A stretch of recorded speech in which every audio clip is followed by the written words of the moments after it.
So that's why it's so important for you to go out in the morning every day, because what you're doing is you're resetting your biological clock so that these circadian rhythms are running with a period of 24 rather than 24.2 hours.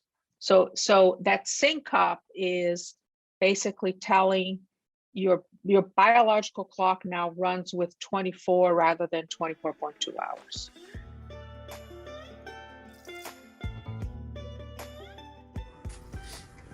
Hey, MUD folks. Bill from Richmond, Kentucky here. Just sitting here having my afternoon cup of mud, listening to Trends with Benefits. Finished episode 12, starting episode 13. Really enjoying the drink. Been drinking it for about a year now, and can definitely notice the benefits of it in lieu of drinking coffee. Definitely notice when I skip a day or two of not drinking it and having to rely on coffee in lieu of it or in place of it. So definitely keep sticking with it and really enjoy it. Like I said, just listening to the episodes here was really intrigued by the interview with Shane. Related and connected to him on quite a few levels of what he talked about, but specifically what resonated with me was hearing him talk about his experience with getting involved with podcasting, both listening and broadcasting. I too listened to the episode 127 referenced from the Joe Rogan Experience, where he interviewed Aubrey Marcus. Aubrey Marcus was one of the early folks that I listened to through podcasting, and definitely one of the influential folks that helped me with kind of getting on this journey of looking into alternatives through both the psychedelics and alternative health items that I pursue currently. So yeah, keep up the good work. Love the podcast so far. Interesting folks you guys are talking to, and keep them rolling. Thanks. Hey, Bill, thanks for sending that in. Glad that the last podcast grooved with you. I can attest that Shane Heath is a good man, and I would say that even if he didn't pay me. He's a solid human. And what we are building here at Mudwater feels like something special. Welcome to Trends with Benefits. My name is Kyle Tierman. And if you enjoy this podcast, if you dig it, if it resonates with you, you can bust out your phone, record less than a minute of audio, let us know who you are, where you're listening from, some details about your life, your surroundings. Again, just keep it under a minute. And email it to podcast@mudwtr.com. If we play it, we will send you a free tin of mud. That's podcast@mudwtr.com. Just let us know who you are, where you're listening from, something you're interested in, or some details about your surrounding. This episode was damn good. I learned a lot. I hope you do too. And it is with Dr. Mariana Figueiro. Dr. Figueiro is the Director of Lighting Research, the Lighting Research Center, and Professor of Architecture at the Rensselaer Polytechnic Institute.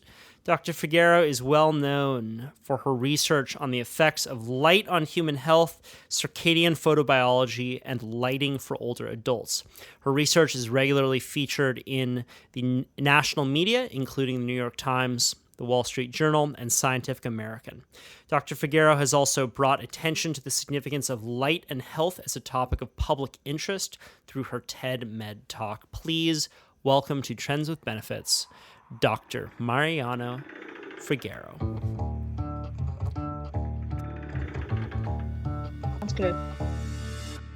Wonderful. All right. Well, thanks so much for making the time. Let's start off with a simple one. If I wake up early in the morning and walk outside and look up at the sky, what happens? Well, it's what you're actually supposed to do, because we're supposed to wake up outside, not inside the built environment. That's what we were basically created to do. What really happens is your internal clock, the biological clock that you have in the brain, will sync up with the solar day. So you really will be telling your body time, that it's morning or evening or whatever time you get. So you are basically informing the body that it's time and that you are in New York or in LA or in Australia, wherever you are. So you're syncing up to that outdoor environment. Got it. And how does waking up early, going outside, watching the sunrise help me sleep at night? It's very important because sleep has two components. One component is what we call sleep homeostatic or sleep pressure, which is really how many hours you've been awake. And the more time you've been awake, the longer you're awake, the more sleep pressure you're going to have. The other component of sleep is the impact that the circadian system has on it. And what that waking up in the morning and telling your body what time it is, it's basically telling your body, now it's daytime, it's time for me to be active, or now it's nighttime, it's telling me to be asleep. So what it does, it really tells your body to do the right thing at the right time. So it helps with sleep because it now will help your body know that it's the right time to fall asleep, and everything that needs to happen for you to have a consolidated night of sleep will happen. So it's almost like a signal to your body to do the right thing. I use an example where I think people can resonate to that is, go to the bathroom. You don't go to the bathroom a lot at night. And that's for a reason. Your body, your kidneys slow down at night so that you don't have to wake up every 2 hours to go to the bathroom. Now, if you're not aligned, if that's not happening, so in other words, if your circadian system is not telling you the right time of day, you can't sleep because you have to get up and go to the bathroom because you don't have that time information. So it's as simple as that, but it's just basically knowing. It's informing your body to do the right thing at the right time. And part of it is prepare your body to go to sleep and maintain sleep. Got it. So by going outside early in the day, it's anchoring my circadian rhythm and setting a kind of biological timer, which will tell my body that in 14, 16 hours, it's going to be time to go to bed. Correct. And that you are in sync with your external watch. That's what it's really doing, right? And what happens when you have jet lag is you lose that synchrony. So you need to start getting light at destination so that slowly your body can move back or move forward to sync up again with the time of day at destination, for example. So it's a combination of being synchronized with the external environment so that it tells your internal clock in all the clocks in your peripheral body that you got to do something at this time, something else at this time, something. So it's telling the body time. Got it. And how would you describe the circadian rhythm? What is the circadian rhythm? So these are all biological rhythms in our body that repeat at approximately every 24 hours. Okay. If you stay in a dark cave and you have absolutely no input from the external environment, you're going to continue to have circadian rhythms. And what that is peak and trough every approximately 24 hours. But in humans, that's not going to be exactly 24 hours. It's going to be 24.2 hours. So that's why it's so important for you to go out in the morning every day, because what you're doing is you're resetting your biological clock so that these circadian rhythms are running with a period of 24 rather than 24.2 hours. So that sync up is basically telling your biological clock now runs with 24 rather than 24.2 hours. Now, circadian rhythms can run without any contact with the environment. So again, if you're in a dark cave you're going to continue to have these circadian rhythms. So they're really generated by a biological clock in the brain. They don't need the external environment to exist. What they need, the external environment, is to maintain that synchrony between outside and internal clock.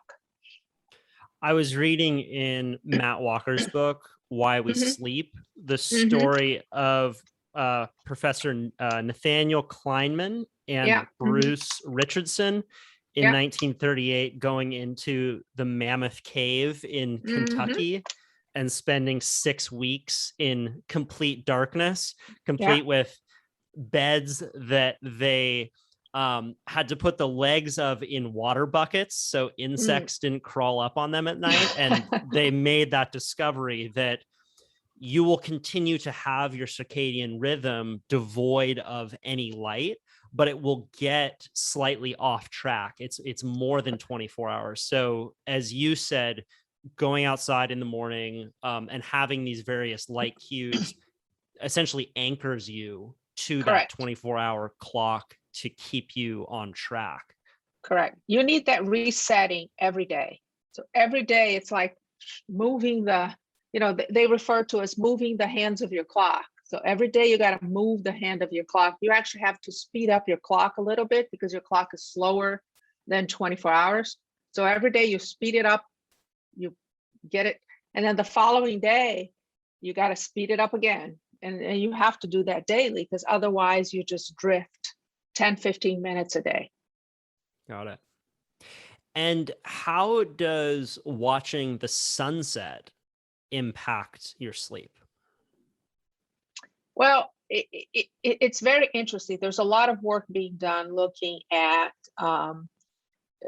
us having what they call dual oscillators. So in other words, we have two types of oscillators. One is the daytime or the dusk, and the other one is the dawn oscillator. So dusk and dawn. So the idea is that one syncs up with, sunrises and one syncs up with sunsets.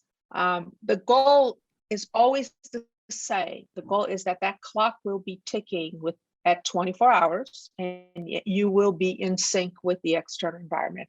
Now, there hasn't been a lot of work looking at that dual oscillator in humans. I mean, a lot of the work is done more with fruit flies and other species that it's easier to work with. So what we typically do is we know that sunrise, day is starting, it's time for me to be a daytime person. When it's sunset, it's actually the opposite. What it's telling me, it's time to start slowing down, getting ready for sleep.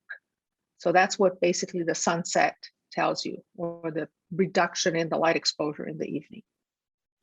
So is it true that watching the sunset will secrete a healthy pulse of melatonin, which will help you go to sleep a few hours later?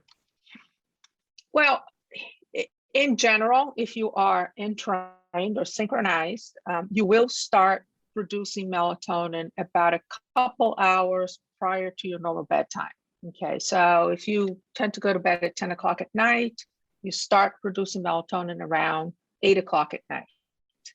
Now, if you obviously watch the sunset in the sense that if you stay in darkness after that, after sun goes down, what you're doing is you're reinforcing to your body that it's now darkness, that you now need to start producing melatonin, which then will lead to sleep. If the opposite occurs where you're exposed to too much light in the evening, what happens is you delay that melatonin production. And by delaying that initial signal to the body that it's nighttime, you're delaying the information that it's time to go to bed, it's time to get ready for bed, it's time to become now a nighttime person instead of a daytime person. So how does looking at smartphones, iPads, computers, all that fun stuff impact your sleep after sunset? Yeah, we've done some studies with that. And the interesting thing about these self-luminous devices is that it's not as much as that they're very bright, because obviously there are brighter things than the phones. But what happens is you're looking at them very close to your eyes. So even though they're not that bright, they are giving you light. So the likelihood that that light will delay that onset of melatonin production, and therefore that signal to the body that it's nighttime, it's greater when you're being exposed to that kind of light after sunset. What happens basically, and you know, one of the things that I always say about self-luminous displays is that even if you filter it out, because you know, Apple now and other, you know, they have the night shift mode and all the things that you remove the blue light because we're more sensitive to blue light. Even if you have that, you got to remember you're activating your brain by doing an activity like that. So you have the alerting part that you may not physiologically delay your production of melatonin, but you may be giving some alerting signal to your brain that will make it harder for you to fall asleep. Right. Yeah, you're continuing to think at a high capacity. I've always felt like whenever I couldn't get to sleep, it was the result of not clearing my mental desktop from the day, and I was constantly ruminating on the things that I had to do the next day. And it's amazing how much the brain can keep you awake. And man, I've found that journaling has been the biggest sleep aid for me, because it's like this repository for all of my neurotic thoughts, all of my tasks. Like I can just brain vomit it out onto the page, and then it feels like it's leaving my brain, and I can get to sleep clearing, that night. Right. Yeah, it's clearing it. And you know, and I think that we can blame light up to a point, but I don't think it's just light, right? I think it's a behavior thing. And what I always say, what light does is light enables you to do the behaviors that will affect your sleep, right? Because if you're in the middle of Iowa with no lights, no phones, no connection, what are you going to do? You're going to fall asleep after sunset, right? But if you're in New York City, that's not what you're going to do. So it's not the light per se. Like I said, even if you put low light levels, if you filter out the blue light, you take all the precautions, it only does half of the job. The other half is really up to you to just say, all right, I'm turning it off. I'm going to go to bed. So productivity in the classic Western sense of the word it is not conducive to complete darkness. Correct. That's absolutely right. But again, if you have lighting, if you have restaurants open, if you have that, you're going to do it, right? Because we're all social species. We want to do the social part. Even social media, that's what's doing. It's keeping us awake because we're communicating with our friends through phones. And so I don't know. I think the lighting is to blame, but not completely. Well, I had never considered the point that you just made about light being so connected to productivity, which makes total sense, but I just hadn't considered that link. But how, you know, now a lot of the science that's really interesting me that's coming out with people like Dr. Andrew Huberman is how much, you know, getting deep sleep, getting even moments in the day where you take a break from work to lie down and take a nap can skyrocket retention, learning, lowering anxiety. It's almost like we've, as a species, started to speed up so much that we're just grazing information everywhere, but we're not deeply understanding any of it. So this kind of metaphor of turning the lights off on civilization as a whole could allow us to retain all this blizzard of information that's coming in, and you know, be able to navigate our lives in a more organized and calm way, which seems like the real project of humanity right now. Well, and it's interesting because, you know, we talk a lot about light, but it really is light and dark. I mean, that is really what we need. We need light during the day, bright days and dark nights. And it's as simple as that. And I think what's happening is we as species are, first of all, we're in the built environment. So the light that we have during the day is too dim, right? And so you're talking about people being sleepy after lunch, post-lunch dip, and being sleepy during work. Well, crank up the lights and you're going to see much, much better, sort of, or at least less. We have been able to see less sleepiness, more alertness just by increasing the amount of light during the day. On the other hand, we're extending that dim light all the way to the time we go to bed. So we have no chance of having bright and dark. We just have continuous dim. And I think that's really messing up with our circadian system. And that's impacting not just health when you talk about diabetes, obesity, cancer risk, things much more serious than just being sleepy during the day and not being as productive or as able to absorb the information as we would have been if we were maintaining that very robust light and dark and awake and sleep pattern. Right. Well, if you're, 10,000 years ago in a hunter-gatherer tribe where you're outside most of the day, it's very bright out for most of the day.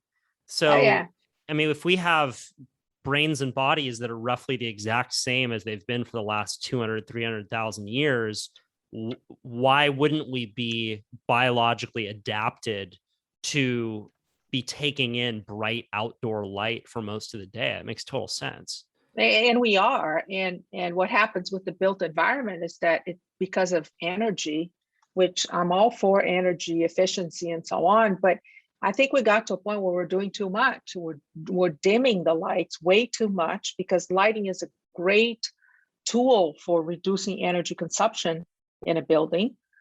So, nobody wants to turn down the HVAC because you want to be comfortable, but you can turn down the lights and you can still see, especially now with self-luminous displays and so on. So what happens is we're in a dim environment the entire day.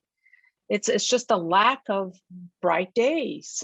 So we talk a lot about light at night, about the self-luminous displays, and I absolutely agree with that, but that becomes more serious because you just didn't get enough light during the day. So your sensitivity to light at night actually increases because you didn't have enough light during the day. So I think that, I do think we need to start rethinking how we do, how we design and how we implement lighting in the built environment. I mean, some of the studies we're doing with Alzheimer's patients, it's absolutely incredible. By giving them that robust light-dark pattern, they are improving sleep, they're improving, depression, so they're much, much less depressed, they're reducing agitation. So you clearly see that there's an improvement just by simply changing the lighting and giving them more light during the day, which is a simple solution. I saw in your TEDMED talk that one of the symptoms of Alzheimer's is commonly fractured sleep, and that by exposing them to bright light during the day, it helped them maintain a deeper sleep pattern at night. That's exactly, and why is that? It's back to when I explain about how sleep works, right? So what happens is that Alzheimer's patients still have the homeostatic system. So they're still accumulating sleep pressure, right? But they don't have their circadian system counteracting that sleepiness during the day and making them stay asleep at night. So what they do is that every 2 or 3 hours, they have so much sleep pressure that they nap. And then they wake up and then they accumulate again another 2, 3, 4 hours. They accumulate sleep pressure, they nap again. So they don't have that consolidated sleep. To have the consolidated wakefulness during the day, sleepiness at night, you need your circadian system to be aligned with your external environment. And that's what the sunrise does. So all we did was bring sunrise to nursing homes. And that did the trick. It was a simple trick, but it did it. And I don't understand why not all the nursing homes in the world aren't doing that, because it's such a simple solution. As well as efficacy in cancer patients, right? Yeah. And the efficacy in which the medicine will interact with the cancer cells was affected by light exposure. Is that correct? Yeah, what was affected was there's a couple of ways that you can affect that. I mean, we've done studies with myeloma transplant patients here at Mount Sinai, where we delivered brighter lights during the daytime hours. And what we saw was that there was a reduction in inflammation, there was an improvement in sleep, there was a reduction in depression. But also the other area is that circadian rhythms, I mean, different times of day will have different effects, or the medication will have different effects if given at different times of day, right? So what you can do is if you have an entrained circadian rhythm, you can then know, well, that certain type of drug is more effective if it's given at nighttime, while that one is more effective if it's given at the middle of the afternoon. But you need to have a synchronized circadian rhythm so that you know what nighttime and middle of the afternoon is for the body, not for your watch, but for your body. So the ability of delivering light that will maintain entrainment and help with delivering the right medication at the right time can help with increase efficacy and reduce side effects, which is a huge thing. But if you ask an oncologist, nobody's doing that. Nobody's even thinking about that. Everybody gives the chemotherapy, everybody in the morning, everybody working at that, sort of like scheduling based on availability of beds in the hospitals and so on. Why don't we give a pump where you know what the circadian rhythm of this person is and you deliver the drug based on their circadian rhythms? I mean, it's a simple thing. We have precision medicine now. So those are the things that I hope to see in the future. And what light can do is can help make sure that the circadian system of a patient is synchronized and ready to receive certain drugs at certain times. Such an empowering message that you're sharing. Because, it's so damaging that we go through life believing that we are kind of set in the brains and bodies that we've been given. How often do you hear, oh, I've always been a poor sleeper. Oh, my vision has always been bad. I've just been, like always had low energy during the day. But if you kind of flip that frame, is that, no, you can actually make these little shifts in your day that are so simple that can improve your sleep, improve your energy levels, improve your vision. I mean, that's a big one, right? People don't think about how they can improve eyesight just by looking at things. That's been a big one for me recently, is learning that just by looking at something far away from you as a habit, it can improve your eyesight. Like, wow, what an empowering reframe on the way that you can navigate life relatively simply too. It doesn't need to complicate your life at all. It can just be that you can create these little anchors throughout your day that set you on a whole new trajectory. Yeah, and it's interesting. There's another area that it's not that it's emerging, because I've been hearing about it for some time, but I'm hearing more now, is the impact of daytime light in myopia in children, for example. So one of the things is that kids are not getting enough light during the daytime, and that's actually increasing the incidence of myopia. And they do have a hypothesis that it's associated with dopamine receptors in the eye and so on. But it's kind of interesting because kids now don't go out and play anymore. Kids stay in front of a computer screen or an iPad playing games. And it's like, hey, why don't you just send your kids out to go outside and play? That's as simple as that. And it's just easy to keep them in a dark room with a TV on playing games. Right. Well, an iPad pacifies a child's very easily. It's amazing how you see like a 1-year-old or 2-year-old playing on an iPad. It's like, oh my God, I can't believe this. But then the stereotype of the kid who's constantly buried in the iPad or the book having to wear really thick glasses makes sense. Whereas the athlete kid who's outside all the time playing soccer has great vision. And the impact as well of vision on athletics. Right? Because if you don't have correct depth perception, if you can't see the ball coming at you, it really impacts your ability in kind of sport and play. So that's, I mean, we think about strengthening our quads and biceps to become better athletes. We don't think about strengthening our eyesight. Yeah, and if you go out, you maintain the synchrony. So you synchronize your circadian rhythms. And there has been some work looking at athlete performance. So they did studies, for example, with college kids. They tend to be delayed, right? So they tend to go to bed late and not like to wake up early. So what they showed is that if you delay the training for them, they actually do better because they don't do well in early morning training. But what do? You start, training normally starts in the early morning, right? You have to go out for a run early and, get ready and so on. So the point is that if you can use light to move the circadian clock of these kids or these athletes so that they become earlier people, now they're going to perform better because now you're at the peak performance based on their circadian system. And yeah, by the way, you can improve vision. And so the benefits are just amazing. And, it's as simple as plan on being outdoors.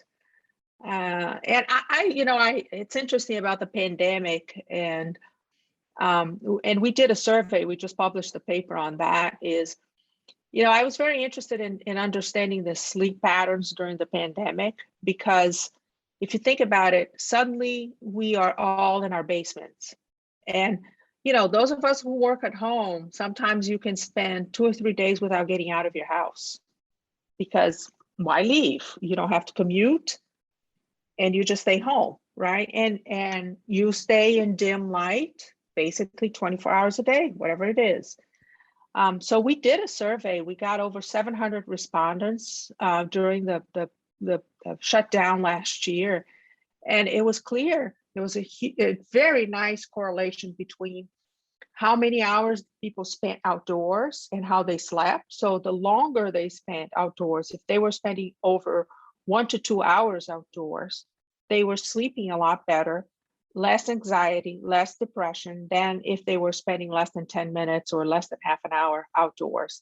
Same thing with the space indoors. If they rated their space indoors as being brighter, they again were sleeping better, less depressed, less anxiety. So there's a clear correlation between how much light you get during the day, how well you sleep at night, and that can also impact depression, anxiety, mood, and a variety of other health outcomes. I highlighted in Matt Walker's book, Why We Sleep, a section where he's talking about athlete performance and how they've linked Olympic world records to time of day. Yeah. Typically around like 11 a.m. at the peak of your circadian rhythm, you're more likely to break a world record. Yeah. And it's interesting too, is like when you're talking about East Coast and West Coast, right? Teams playing against each other, depending on where you're playing and the time of the game, you can bet on one team better than the other because you're going to get a team and a better performance than the other. So it's, nobody thinks about, actually, there are some athletes that they actually have trainers that are thinking about circadian rhythms and so on, because it's important. I mean, it's just being able to go in your peak performance, and you can do that by giving a light treatment and by shifting the biological clock so that you're now performing at your peak performance, regardless of what time of day it is. What really matters is your biological time. So Right. Right. So you could like, let's say it's a late night game for the West Coast team.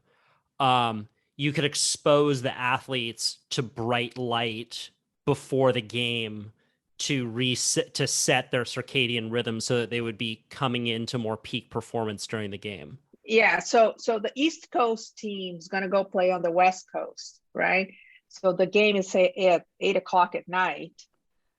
So if you think about it, the East Coast guys, 8 o'clock at night is 11 o'clock at night for them, right? So you actually need to give them morning light, so that you sort of like advance their clock. So in other words, you bring their clock to an earlier time. And then for the West Coast people, is the opposite, right? Yeah, West Coast people, I said that reversed. So the East Coast people, you want to bring their clock to an earlier time. So you want to delay their clock. For the West Coast people, you want to bring that to a later time. So you want to advance their clock. So you can give the exact light treatment. But here's the problem with it. I think that's one of the reasons why people don't do it, which I think it's an interesting concept, is when you think about popping a pill, right? You take a medication, you pop a pill, and you see the results in a couple of hours or whatever, when you have a headache or something like that. But the biological clock is slow. So you're not going to have a shift of 2 to 3 hours in just, one day, or, with one pulse. You really need to start 2 to 3 days earlier and slowly shift your clock. So when you're talking about athletes, you really need to start the treatment for athletes 2 to 3 days before the game, so that when they get to the game, their biological clock had time to shift and move. So it does take a little bit of an effort to just go through this. And a lot of people just don't want to take the time to do it. They just say, I just want to take a pill, or I just want to find something a little bit faster and easier, and so on. So I think that's one of the reasons why people don't even think about it, because when you're talking about entrainment, that's very easy, because you're talking about 10, 15 minutes a day. Go outside, see the sunrise, you're good. But when you're talking about shifting 2, 3, 4 hours, like jet lag, you fly to Europe, you fly to Asia, you're not going to synchronize in a day. It takes you a few days to get there. So you have to start earlier to be able to, get re-entrained a little bit faster if you start a few days before your trip, for example. So it can be done, but in some cases, depending on what you're trying to accomplish, it can be a little bit more time consuming, let's put it that way, or slower than you will want. So if you were hired to be the light exposure coach for a budding East Coast football team, and you knew that they were going to fly to the West Coast for a big game in a week's time, what regiment would you get these players on? So what you want is you want to delay their clock, right? So you want them to their biological clock to be 3 hours later. So in order to do that, you start 3 days before the trip, you start giving them light in the evening. Okay, so you can give them a couple of hours of light right before they go to bed, or their bedtime. So if they go to bed at 10 o'clock, give them light from 8 to 10. Okay, and then you give them orange glasses or something that will shield them from morning light. And you do that 2 to 3 days before the shift, before their travel. And they should be, when they get there, they should be perfectly aligned with West Coast time. So let me tell you what we did, which was actually a pretty neat study. It's not with team, but it was with Special Operations Forces. So we brought people from Guam to Troy, New York. Okay, so this was a 9-hour shift. So one of the very interesting things we did was rather than try to phase shift them by 9 hours in 2 days, which would be really hard because your clock is slow to do it. What we did is we held them in Guam time during the travel. And what they were doing is they were doing nighttime ops in New York time. So what happens is nighttime ops, so midnight in Troy, New York, really is 9 o'clock in the morning in Guam. So they're actually doing the nighttime op, but their biological clock is in daytime mode. So the key was to hold them in Guam time because their operations were done during the nighttime. So you actually have two options. One is you start shifting them so that they match the clock time at destination and they're, at the peak performance at destination. Or if you don't have time to shift them, like 9 hours, which is a big shift, you now hold them and then you do your operation in a time where it's equivalent to their biological day. So you can play with it depending on what problem you're trying to solve as a coach. I mean, it would be an interesting, thought experiment to go through various historical events, like famous battles, famous, Super Bowl games, and to see the light exposure and sleep patterns of the opposing forces or teams during that time, and how it could all be determined just on who had the most optimized light and sleep pattern on the day. I mean, you could even look at the Tokyo games, right? That were just I wonder if there's a difference between the first week and the second week, because even if you go there ahead of time, you don't really go there too much ahead of time. So by the time you start the Olympics, probably people that came from the United States or Europe or so on, they weren't really in sync with Japan's time yet. But then after a week there, they were. So you would expect that they actually would be doing better after a week than in the first week. So it would be interesting to look at that too. Said, how did the US do in the first week and in the second week compared to the Asians, for example, that were on the right time zone and so on. So I agree with you that there's a lot of interesting research that can be done just by looking at data from the games or activities that have happened in that area. So we've been talking a lot about how light exposure impacts sleep, and we haven't really gotten into why sleep is important. It's something that I've been so deeply entrenched in over the last couple months. It feels like, oh yeah, of course, everyone knows sleep is the fountain of youth.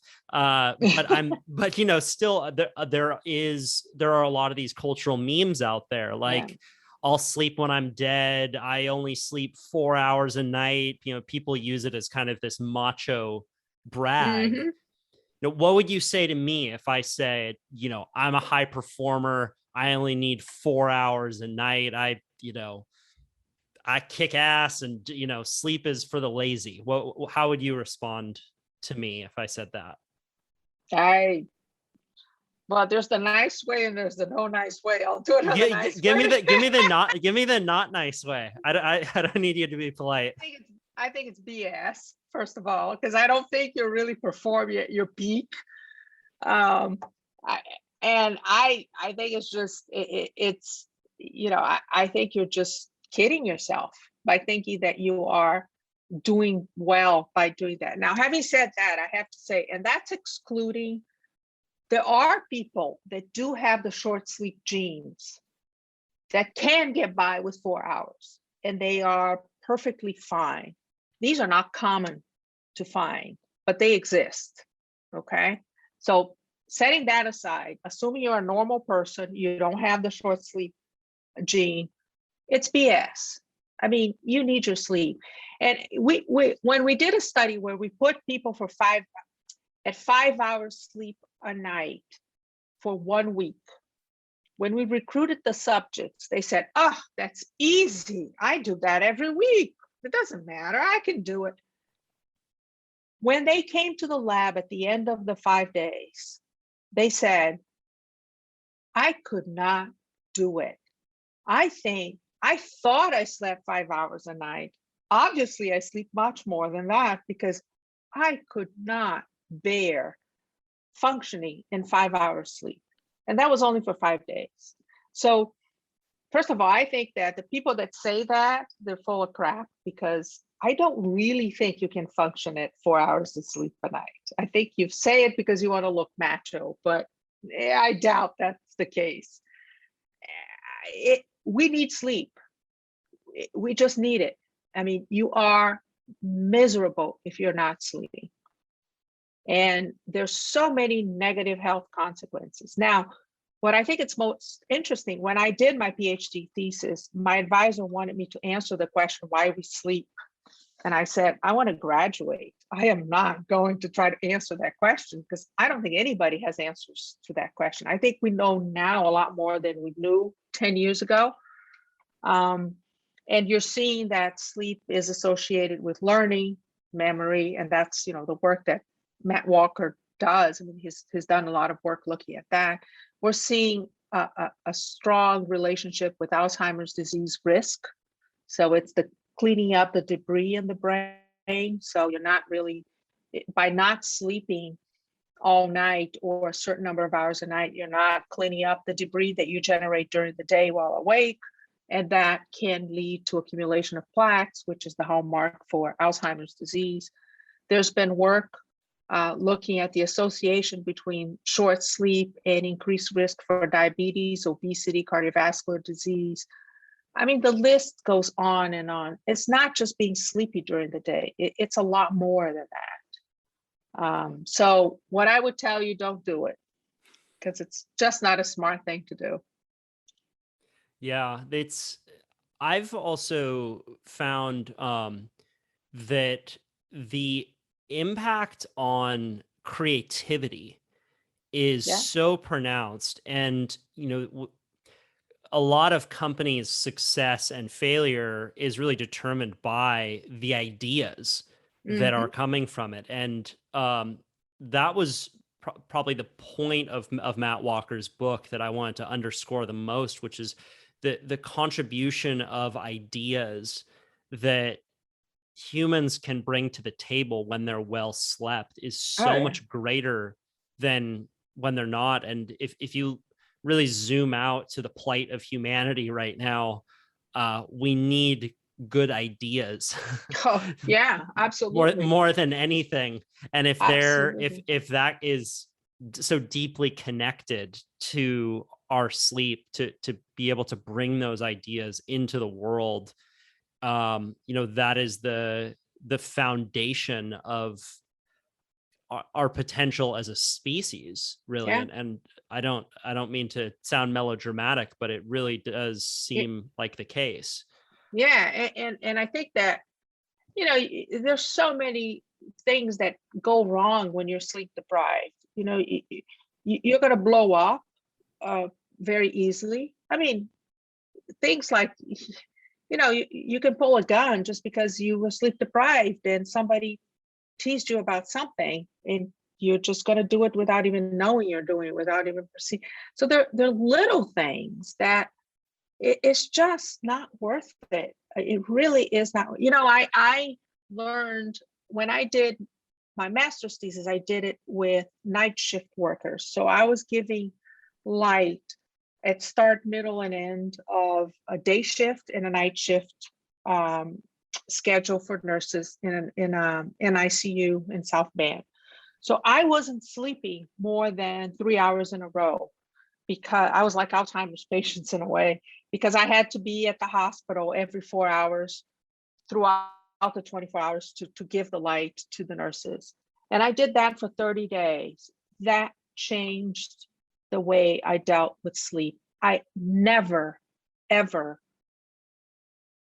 like I never stopped or did anything that would disrupt my sleep after that. The way I felt after those 30 days, I cannot describe how awful I felt. And I cherish sleep now. I really do. It's like sleep for me is just, and listen, I'm very productive during the day. I'm very active. I write a lot of proposals. I write a lot of papers. I used to teach. I'm a very active person, but I will sleep 9 o'clock at night, 9 o'clock at night. I'm in bed. I'm sleeping at 8, 9 o'clock at night, which is kind of weird, but hey, I'm not giving up on my sleep. I'm just not going to do it. So what is the research that you are most excited about moving forward? You strike me as a curious person who has kind of made your way into a great career for your personality. It's interesting. I am excited, and we moved to Sinai recently. The whole center moved to Sinai. And I always say that it's like a kid in a candy store, in a toy store. I mean, I think the opportunities are unbelievable. And to me, what I'm excited about is the ability to use light, which is what we talked about. It's a simple thing, right? It's absolutely simple to be able to increase the amount of light during the day and reduce at night so that you sleep well. So what I am excited about is being able to expand that to different populations. So, we are working a lot with Alzheimer's patients' disease. We're going to start working with Parkinson's disease. We're working with cancer patients. We're going to be working with spinal cord injury patients and try to help them with sleeping better and reducing depression in this population. We're working with the Navy. We continue to do work with submariners, people that are in submarines where they pretty much are on constant light. So how can you help change the lighting in submarines for that? So my excitement is really being able to bring that very easy solution into changing the way people do lighting in the built environment. I really want to get to the application part. How do you actually change the built environment? And I think that I'm trying to start here at Mount Sinai in the hospital. How do you change the lighting in the hospital to help people sleep better? But we're also doing things like giving people horizontal, vertical night lights to help with maintaining postural control and stability and reduce falls. I mean, the incidence of falls in nursing homes or in hospitals, it's amazing. So just giving them night lights that gives them these vertical, horizontal cues, it's enough to help them with their balance control. So now they know what's horizontal, what's vertical, and they can orient themselves in the space. So we're testing that out in the hospital right now. We're getting ready to do a study like that. So I think that it was a long answer, but in short, I mean, what really excites me is the ability to use light as a tool to just become a non-pharmacological intervention in any disease that will just be an adjunct to any drug treatment. But what lighting is doing is actually, improving, minimizing the need for drugs, or increasing the impact of drugs on people. And this is only through entrainment of the circadian system, improving sleep, and the rest is just the consequence of that. So I got to ask, do you ever wear sunglasses? Do I wear sunglasses? Yeah, outside? in the day, like it's such a, I'm just thinking like there's been such a marketing onslaught for that, basically that bright light is bad, right? That's like the primary messaging campaign of sunglass companies. Are you the arch nemesis of the whole sunglass industry? No, here's the thing. I wear it for, first of all, comfort, and second, because you also want to protect your eyesight, because outside you can get UV, and you can get light that it's actually, it can increase your risk for cataract and so on. But what happens is in a bright sunny day, you have so much light out that even if you wear sunglasses and you have only 10% transmittance through the sunglasses, you still have 10 to 20 times more light than what you have in the built environment. So absolutely, you can continue to wear your glasses and you're still going to get enough light. And what's interesting, if you go out in the morning, you don't need, because the morning is not as bright as the midday, you don't have the need for that sunglass. So I don't wear sunglasses in the morning when I commute into work, but I do wear when I go out at lunchtime, and I do wear in the afternoon. So I'm not against it, because there's so much that even filtering out, you can still get enough of what you need to. Have you done any research on polarized versus non-polarized or types of sunglasses Yeah, that you recommend? It's interesting. I personally haven't done it. I know some of my colleagues have done it. And I think that it's okay to do polarized. It's a good thing to do the polarizing. First of all, it helps with the colors actually look much, much nicer when you're wearing those polarizers. And it does feel, if you polarize or you get out the short wavelength, that's what you want, because those are the wavelengths that are, the shorter wavelengths, the 440 and even the UV and so on. You do want to filter that out when you're wearing sunglasses. But I haven't done it myself, but I know that there has been some work done. My colleagues have done. Mariana, your work is so fascinating. It actually, I have to say, it is. And it is interesting because when I moved to Sinai, I was very worried, because I said, oh my God, it's a bunch of physicians, it's everybody doing drug discovery and so on. And here I come with light, it's kind of like, I am telling you, everybody's fascinated because everybody sees the potential. So it's fascinating that I really want people to start using light. I mean, I think the same way that Matt Walker is so passionate about how important sleep is, I see light and dark, bright days, dark nights. It's just as important to help you sleep better. So it's kind of like goes hand in hand. It's not just the sleep, but it's, you need to get that good light dark pattern to be able to sleep well. So it's really cool. It is really, really cool. You're showing people the light. Yeah, that's right. Don't be like a fish, right? On the TEDMED talk is like, what's water? And it's true. People just take it for granted. Do not take lighting for granted. Get better lighting in your space. Well, thank you so much for your time. Where can people learn more about your work or get in touch with you? Yeah, we obviously the Mount Sinai, we have it's called Light and Health Research Center. So if people just Google or look for the Mount Sinai website, Light and Health Research Center, and we're putting a lot of the information there now. And obviously, feel free to email me and be in touch with me without a problem.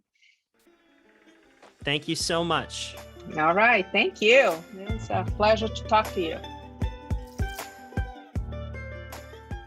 Hey, it's Kyle again.